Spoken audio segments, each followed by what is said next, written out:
4월 7일 서울과 부산시장을 다시 뽑는 보궐선거 이제 일주일 앞으로 다가왔습니다. 내일부터는 여론조사 결과를 공개할 수가 없어서 이른바 깜깜이 선거에 접어들게 되는데요. 여야 모두 총력전에 나서고 있는 모습입니다. 최창렬 용인대 교수와 함께 보선 판세 전망 들어보겠습니다. 교수님 어서 오십시오. 네, 안녕하세요. 안녕하십니까. 어제 TV토론은 성관이 주최로 열렸습니다. 네. 어제 TV토론 혹시 보셨습니까? 봤습니다. 처음부터 끝까지 자세히 봤습니다. 아주. 자세히 봤습니까? 네. 자세히 봤더니 좀 어떻습니까? 글쎄 일단 박영선 후보가 그 내곡동 그 문제 지금 예. 아까도 계속 나왔습니다만 예. 그 문제를 처음부터 제기를 하더라고요. 그랬군요. 예. 그래서 이제 공세적으로 나왔고 예.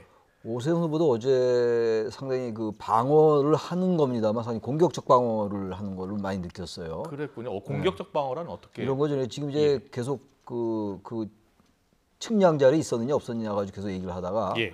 어제 그 얘기는 없었습니다. 네. 박영선 후보가 측량하는데 현장에 있었느냐 없었느냐 이 얘기는 제기하지 않고 예. 내곡동 그린벨트 해제 문제, 그게 이제 계속 그 공세적으로 나왔는데 예.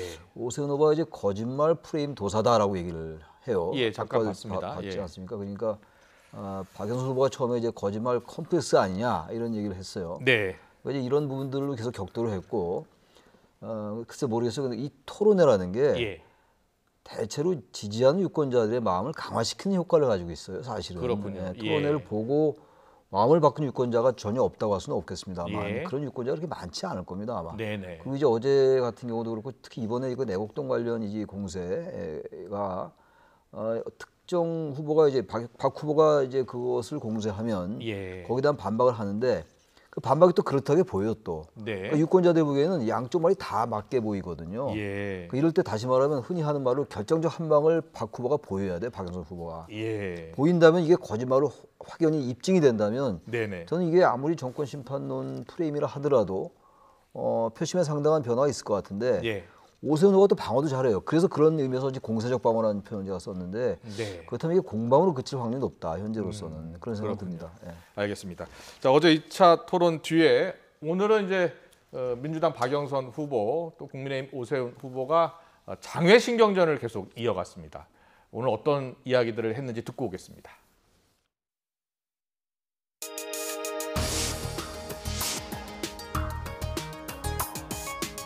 그 측량 현장에 갔었느냐 안 갔었느냐 제가 이 질문을 해야 하지 않았습니까? 그때의 얼굴 표정을 보면은요, 이분이 갔었구나, 이런 어떤 확신이 오는 그런 순간이 있었고요. 제가 TV 토론을 하면서 느낀 것 중에 하나는 이분이 시장이 되면 서울시가 엄청난 혼란에 빠지겠구나. 왜냐하면 굉장히 독단적이십니다. 상대방은 그걸 자꾸 거짓말했다, 말 바꿨다 이렇게 얘기하는데 존재조차도 의식 못했다는 말을 존재도 몰랐다고 표현한 게 그렇게 큰 죄가 되나요? 저희 처갓집은 지금 패닉 상태입니다. 거의 초토화 상태입니다. 그러니까 너무너무 혼란스러워하고 미안해하고 서로 지은 죄도 없으면서 서로 미안해하는 거예요.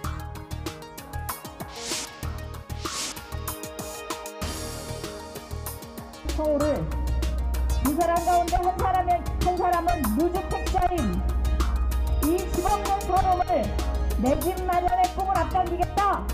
이것이 박영선의 주요 공약입니다, 여러분. 토지 매부 방식으로 분양을 하면 평당 1,000만 원의 반값 아파트를 할 수 있습니다. 유일한 재산이 노후 대책으로 집을 하나 마련했는데 현금 수입이 없어요. 이런 분들의 경우는 집을 팔아야 한다는 얘기가 되는데 이건 너무 가혹합니다. 그래서 1가구 1주택의 경우에 소득이 없는 분들은 재산세를 면제해드리는 게 저는 옳다고 생각합니다.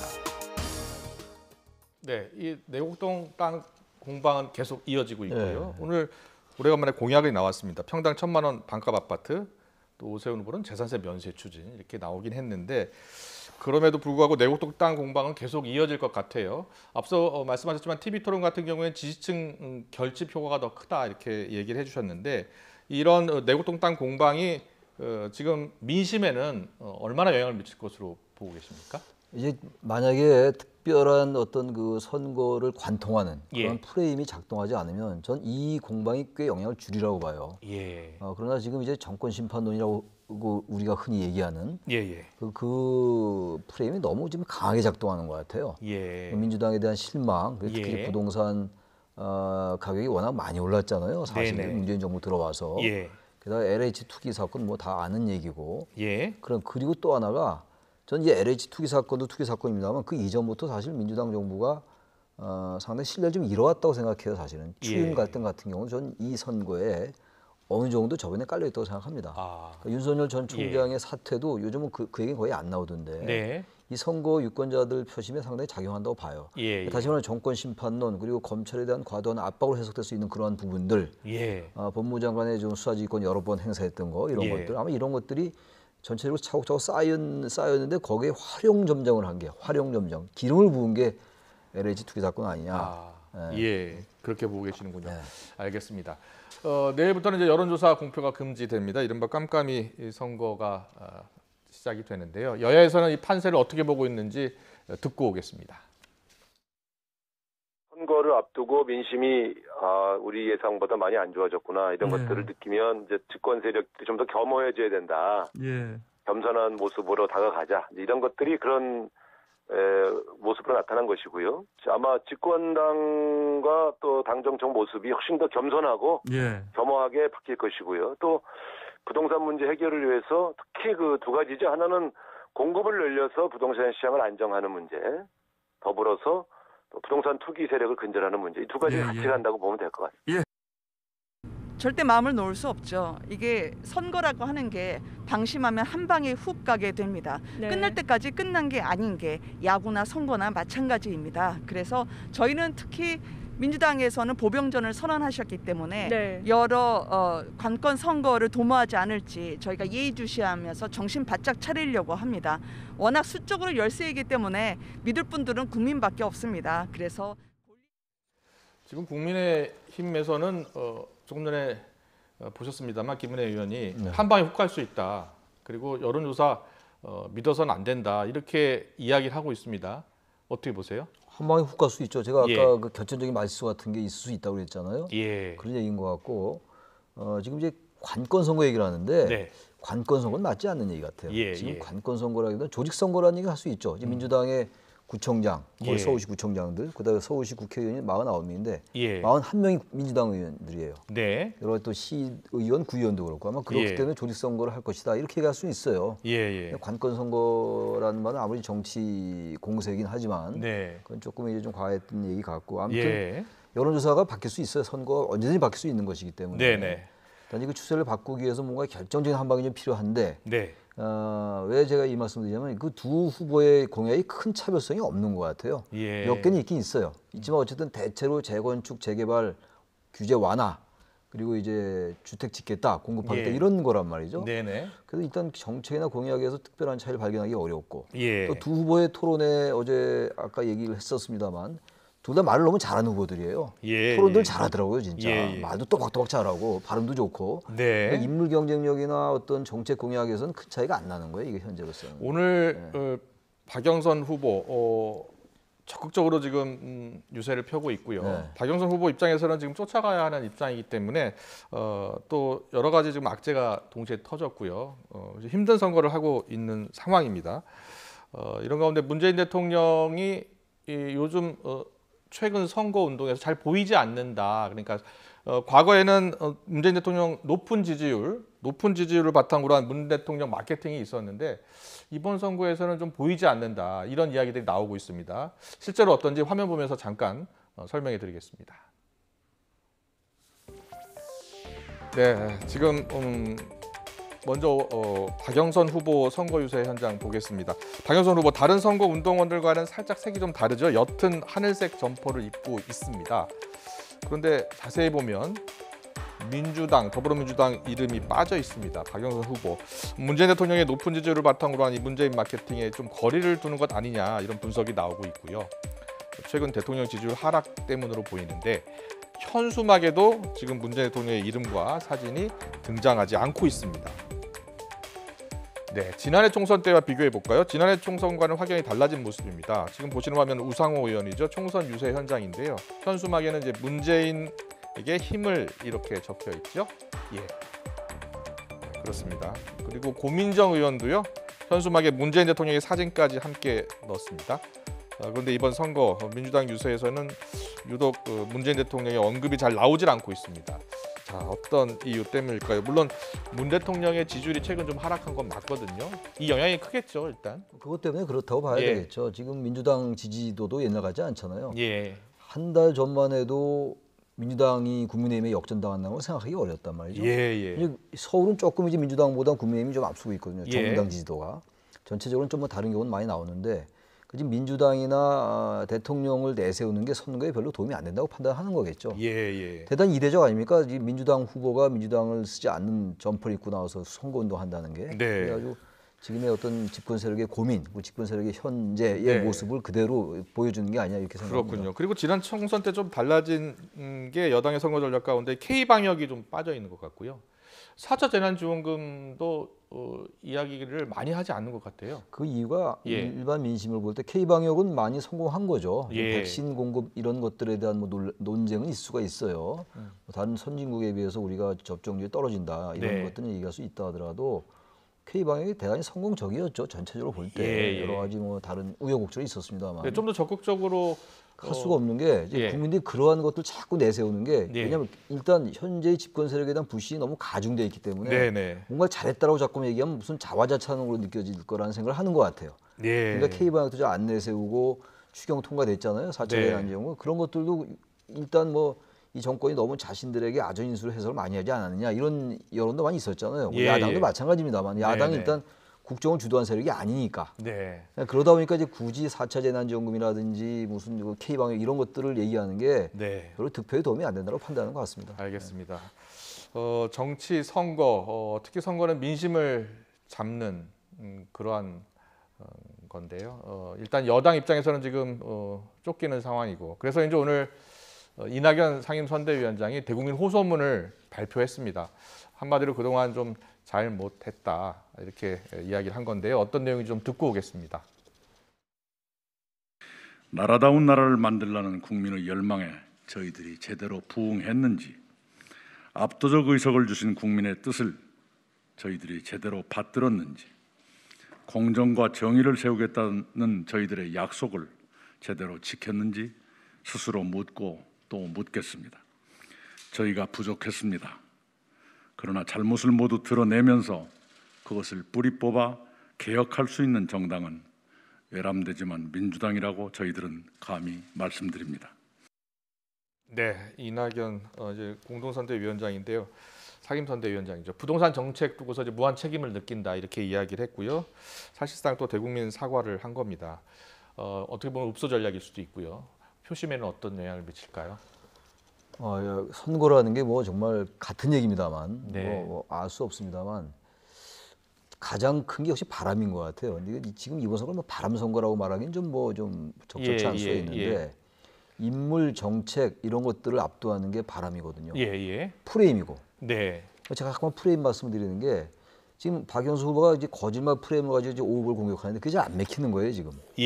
측량 현장이 있었다 없어요. 그런 거나 마찬가지로 지금 민주당이 저런 읍소를 한다 하더라도 이제 국민들이 볼 때 좀 늦지 않았느냐라는 느낌을 가질 수 있을 것 같아요.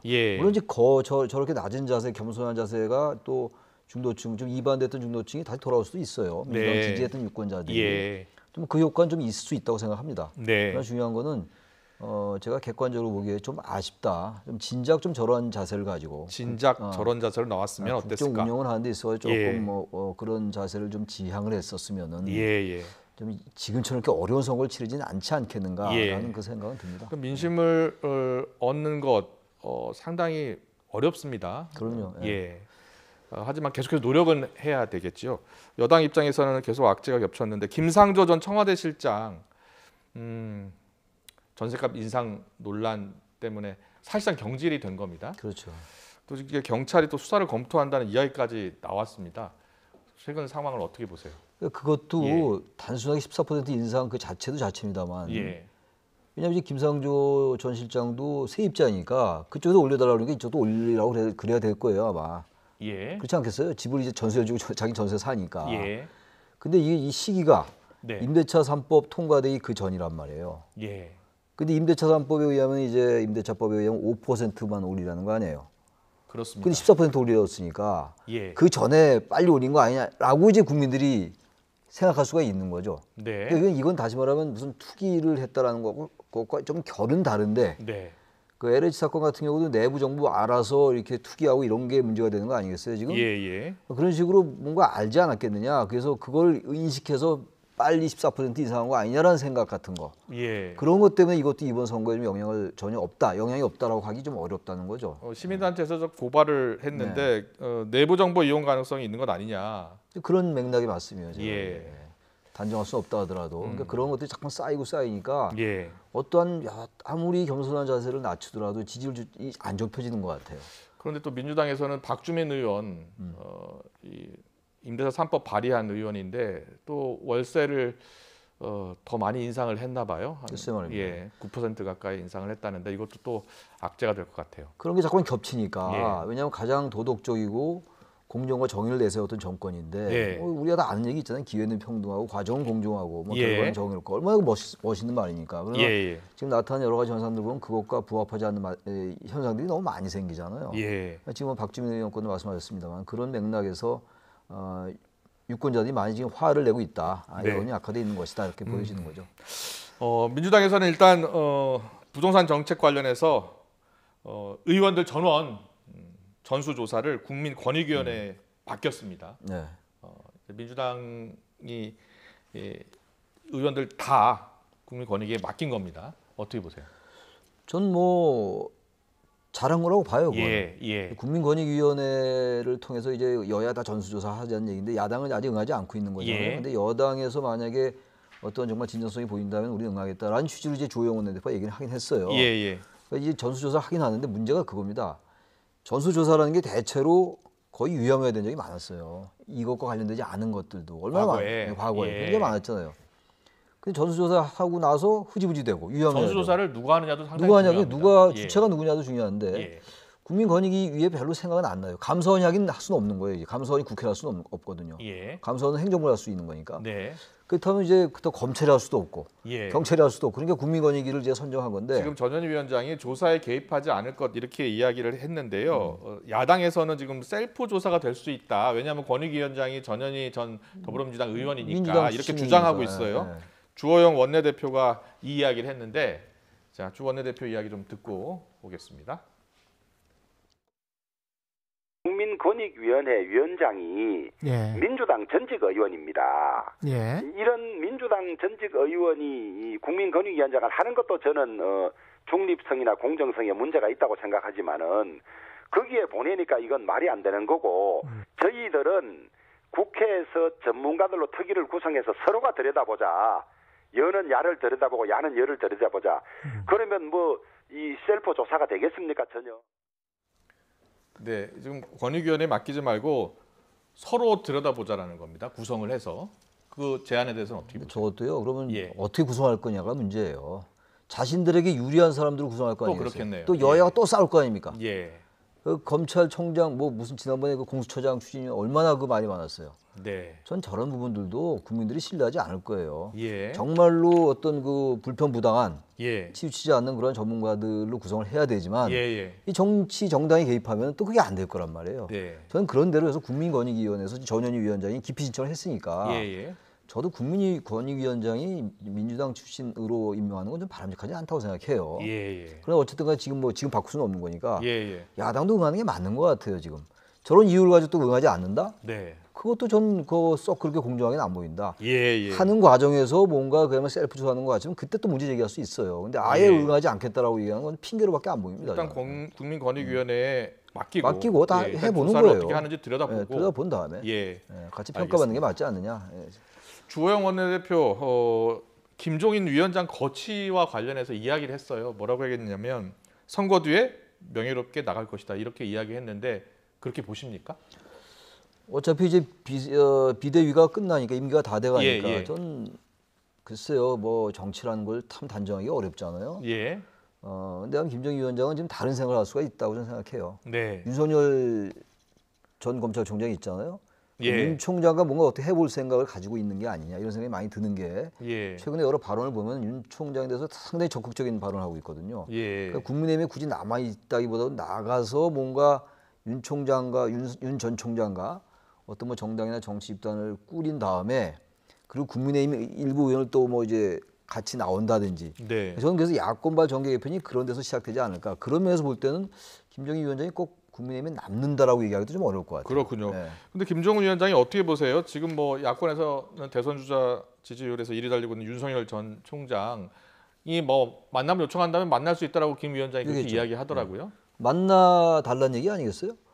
만나지 않겠다고 얘기하면 되는 건데 예.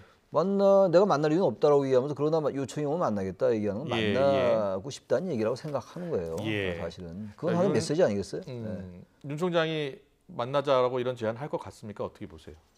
저는 뭐 그렇게 쉽게 만나자고 그러지는 않을 것 같아요. 그건 바로 이제 지금 최근에 이제 윤 전 총장이 그 정치적 메시지를 냈어요. 예. 심판 얘기도 했고 예. 투표해라 이런 얘기는 직접 이 선거에 관련된 얘기예요. 네. 단순히 원론적 얘기라고만 볼 수는 없죠. 네. 대단히 선거에 밀접한 얘기를 했어요. 윤석열 전 총장이. 그럼에도 불구하고 김종인 위원장을 만나는 건 바로 이제 있는 그대로의 정치 색깔을 드러내는 것이기 때문에 네. 만날 가능성이 있다고 보는데 예. 시간이 좀 걸리지 않겠느냐. 알겠습니다. 그리고 지금 뭐 유력 대선 주자들 다 팬카페가 다 있어요. 네, 이재명 지사도 있고요. 다 있죠. 네, 이낙연 위원장도 있습니다. 그런데 윤석열 전 총장도 뭐 팬카페가 생긴 것 같더라고요. 지금 뭐 윤석열 총장을 사랑하는 모임에서 뭐 윤석열을 사랑하는 모임, 윤사모도 있다는 거 아닙니까? 예. 당도 만들고 뭐 당명까지 나오고 이러대요. 그 네. 보도에 보니까. 당명까지 나와 있습니까? 당명까지 나와 있잖아요. 예. 당을 이제 그런 윤 총장 측하고 윤 전 총장 측하고는 전혀 관계 없는 거죠. 그 이제 그 지지하는 분들 아까 말씀하신 그 팬카페 예. 뭐 그런 거에 관련된 분들이겠죠. 그분들이 예. 이제 뭘 만들었다는 거 아니에요? 근데 아무튼 정치에서 그런 현상은 불가피해요. 네. 또 그런 것들이 동력이 돼서 정치라는 현실이 작동되는 거거든요. 네. 정치라는 게 이상과 현실의 조화니까 단 예, 이제 예. 항상 경계해야 될 게 그런 카페나 이런 게 무슨 윤사모, 박사모, 뭐 노사모 이런 부분들이 상당히 긍정적인 면도 있지만 예. 다른 정치 세력과 타인에 대한 무조건적인 배척, 배제 이런 것들로 가면 곤란하다. 예. 우리가 그래서 그런 팬덤 정치라고 얘기하잖아요. 팬덤 네, 정치라는 네. 대단히 네. 부정적으로 얘기하는 거거든요. 그런 쪽으로 간다면 이 긍정적인 측면보다는 역기능이 더 많지 않겠느냐. 아. 근데 그런 것도 사실은 그 당사자 주체가 되는 정치인들이 잘 관리할 필요가 있어요. 예. 그것을 너무 이용하려고 생각하지 말고 정치를 좀 바꿔야 될 거 아닙니까? 예. 언제까지 이런 정치를 하겠어요. 예, 예. 그래서 저는 이 윤석열 전 총장도 이렇게 뭐 카페가 생기는 건 좋은데 네. 잘 이젠 과거의 올드한 정치에서 벗어나는 새로운 그런, 정치. 그런 걸 할 때 예. 더 지지를 받지 않겠는가라는 생각이 듭니다. 알겠습니다. 이번엔 부산 선거 이야기 좀 해보겠습니다. 부산도 지금 박형준, 김영춘 두 후보 간 치열한 경쟁은 펼치고는 있는데 지지율 격차가 좀처럼 좁혀지지 않고 있어요. 그래서 오늘도 여당 지도부가 부산으로 총 출동을 했습니다. 자, 여당 지도부 오늘도 파상 공세를 이어갔는데요. 네, 어떤 이야기를 했는지 듣고 올까요?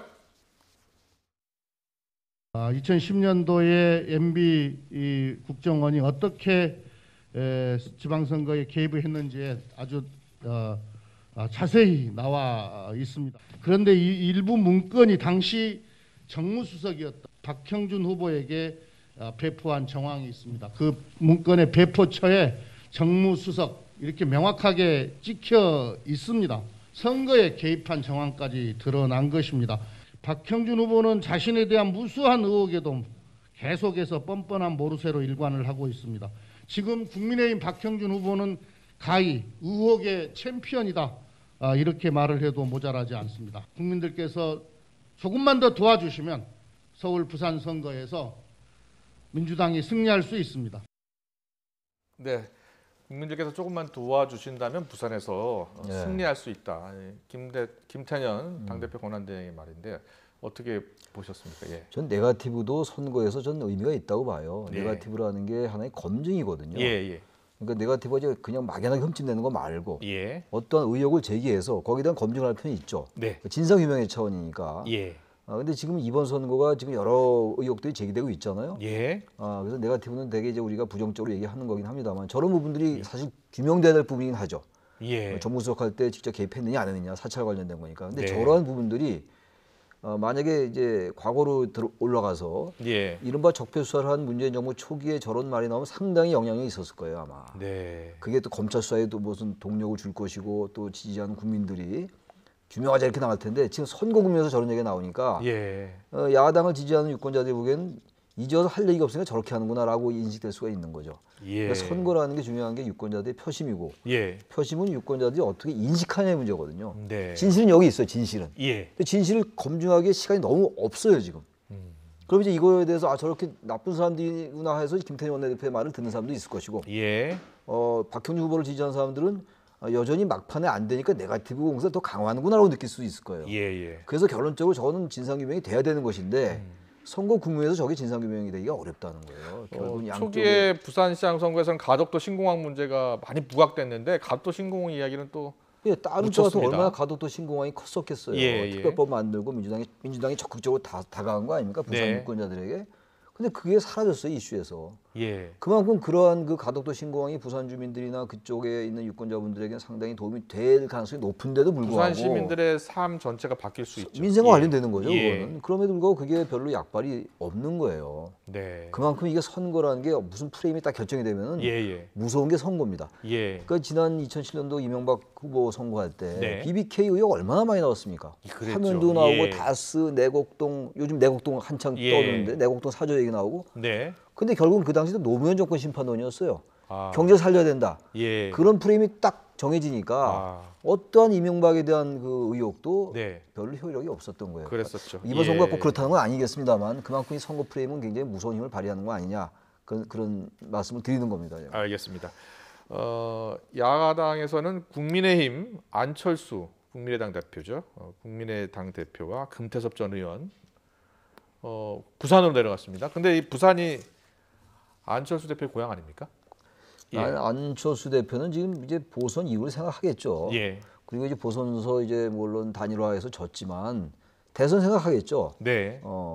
그러니까 뭐 이제 부산뿐만이 아니라 뭐 예. 대선을 생각한다면 뭐 전국이 다 이제 관심 지역이긴 하더라도 특히 부산이 자신의 정치적 고향일 수 있는 거잖아요. 예. 물론 국회의원은 서울에서 했었습니다만 네. 아마 그런데 의미를 부여하고 가지 않았겠는가 뭐 이렇게 우리가 추정할 수 있겠죠. 예. 네.